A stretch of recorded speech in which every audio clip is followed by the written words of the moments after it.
আসসালামু আলাইকুম। কেমন আছো তোমরা সবাই? আশা করি সবাই ভালো আছো। আলহামদুলিল্লাহ আমিও ভালো আছি। তো আজকে এমন একটা রেসিপি নিয়ে আসছি যেটা কম বেশি সবাই খেতে পছন্দ করে। তো আজকে রান্না করব চিংড়ি মাছ। তো চিংড়ি মাছগুলো আমি খুব ভালোভাবে পরিষ্কার করে কেটে নিয়েছি। এরপর সামান্য একটু লবণ আর হলুদ দিয়ে খুব ভালোভাবে মাখাই নেব। আশা করি আজকের ভিডিওটা তোমাদের কাছে নিশ্চয়ই ভালো লাগবে। যদি ভালো লাগে তাহলে চ্যানেলটা সাবস্ক্রাইব করে পাশে থেকো আর সুন্দর একটা কমেন্ট করে বলে যেও ভিডিওটা কেমন হয়েছে। তো মাছগুলো মাখানো হয়ে গেছে। মাছগুলো ভাজার জন্য একটা কড়াইতে দিয়ে দিলাম পরিমাণ মতো সাদা তেল।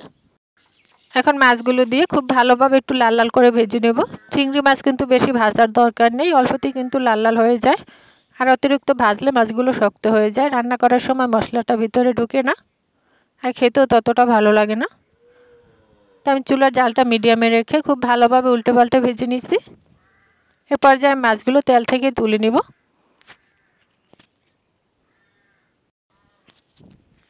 তো মাছগুলো আমি তেল থেকে তুলে নিলাম। এরপর বাকি তেলের ভিতর দিয়ে দিলাম 2টা পেঁয়াজ কুচি।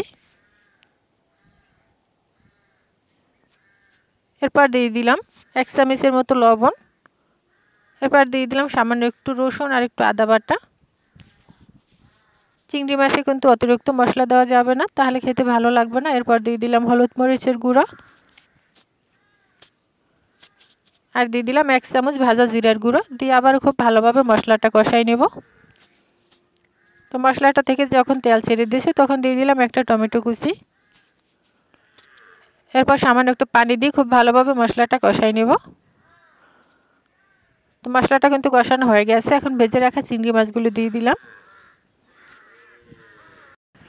তো চিংড়ি মাছ যেভাবেই রান্না করা হোক না কেন খেতে কিন্তু দারুণ মজা হয়, আর এটা সবারই পছন্দের একটা খাবার। তো মাছটা আমি একটু কষাইয়ে এরপর সামান্য একটু পানি দিয়ে দিলাম, হালকা গরম পানি। তো পানিটা যখন ফুটে উঠছে এখন একটা ঢাকনা দিয়ে কিছুক্ষণ জাল করে নেব।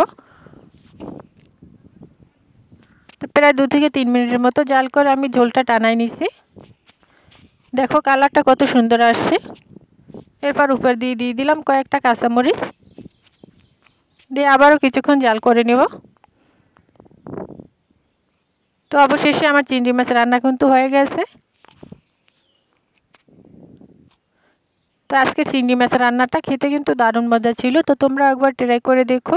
তো আজকের মতো এখানেই বিদায় নিচ্ছি। তোমাদের সাথে পরবর্তী ভিডিওতে দেখা হচ্ছে। ততক্ষণ পর্যন্ত সবাই ভালো থেকো, সুস্থ থেকো। খোদা হাফেজ।